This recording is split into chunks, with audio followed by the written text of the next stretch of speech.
Magandang hapon po sa ating lahat. Ito na po ang ating latest weather update ngayong araw ng Miyerkules, September 3, 2025.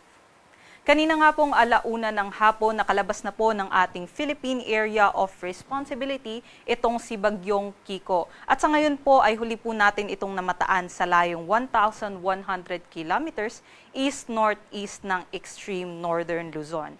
Sa ngayon po, kung mapapansin natin, wala po itong dalang epekto sa anumang bahagi ng ating bansa. Ngunit yung extension po niya o yung mga kaulapan nitong si Tropical Depression Kiko ay meron pa rin pong posibleng maiwan dito sa may Philippine Sea at sa ngayon ay binabantayan natin or minomonitor natin itong mga kaulapan na to at dahil posible po na may mabuong bagong sama ng panahon galing po dito sa kumawalang cloud cluster galing sa Tropical Depression Kiko. Samantala, southwest monsoon pa rin po ang patuloy na nakakaapekto sa malaking bahagi ng Luzon at Visayas, particular na po sa kanlurang bahagi ng Luzon at Visayas, dito po sa may Batanes, Babuyan Islands, pati na rin po sa Ilocos Region, Cordillera Administrative Region sa may Cagayan, Isabela, dito din po sa may Zambales, Bataan, pati na rin sa may Western Visayas. So ito nga po mga nabanggit na lugar ay makakaranas ng makulimlim na panahon na may kalat-kalat na pag-ulan, pagkulog at pagkidlat ngayong hapon po yan hanggang bukas ng umaga. Pero sa nalalabing bahagi ng ating bansa, particular na din po dito sa may Metro Manila at sa Luzon ay asahan naman natin na magkakaroon tayo ng maaliwalas na panahon, ngunit mataas po yung tsansa ng mga isolated or localized thunderstorms.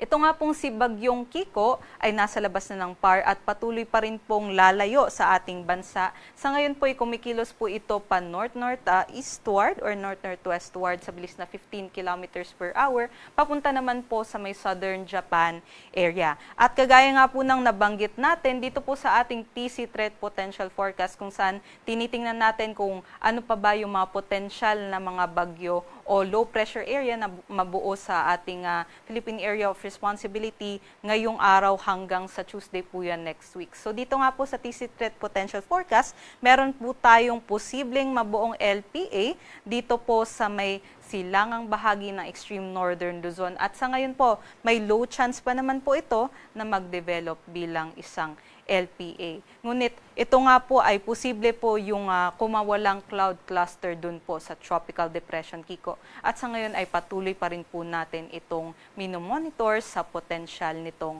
pag-develop. Bukas naman po ay asahan pa rin natin na magpapatuloy ang epekto ng habagat sa kanlurang bahagi ng Luzon at pati na rin po sa may Visayas area at dito rin po sa Metro Manila asahan pa rin po natin yung makulimlim na panahon na may kalat-kalat na pag-ulan, pagkulog at pagkidlat. Pero sa silangang bahagi po ng Luzon, asahan po natin ang maaliwalas na panahon, ngunit mataas yung tsansa ng localized thunderstorms pagdating ng hapon o gabi. Ito naman po yung ating mga agwat ng temperatura kung saan po sa Metro Manila maaaring umabot po ng 24 to 30 degrees Celsius ang kanilang agwat ng temperatura. Dumako naman po tayo sa Palawan, Visayas at Mindanao kung saan humina po yung epekto nitong habagat dito po sa may areas ng Palawan, Visayas at Mindanao at ang aasahan lang po nila ay bahagyang maulap hanggang maulap na kalangitan at mataas na tsansa ng mga afternoon rain showers. So ito naman po yung mga agwat ng temperatura na aasahan natin kung saan medyo may kataasan po yung ating mga maximum temperatures which ranges po from 31 to 32 degrees Celsius. Para naman po sa ating sea condition, wala naman po tayong nakataas na gale warning sa anumang baybaying dagat ng ating bansa at yung ating mga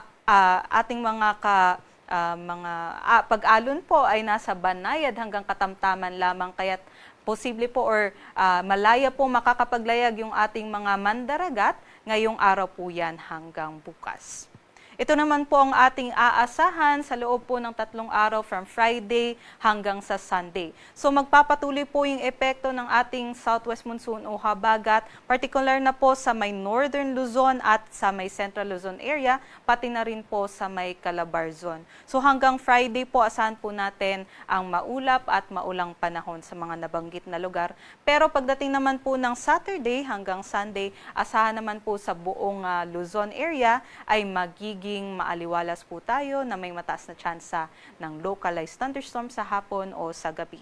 Included na din po dyan dito po sa may Southern Luzon area, kabilang na nga po ang Bicol region, kakaroon po tayo ng maaliwalas na panahon. Dito naman po sa Visayas, pati na rin po sa Mindanao, asahan po natin na maliit lamang po yung epekto nitong southwest monsoon at magiging maliwalas po tayo sa buong Friday hanggang Sunday po yan, pero mataas pa rin po yung tsansa ng mga localized thunderstorms. Para naman po sa Kalakhang, Maynila, ating araw ay lulubog mamayang 6 p.m. at bukas naman po ito po'y sisikat ng 5:44 a.m. Para sa mga karagdagang impormasyon, bisitahin lamang po ang social media pages ng Pag-asa sa X, Facebook at sa YouTube. At para sa mas detalyadong impormasyon, bisitahin ang aming website sa pag-asa.dost.gov.ph.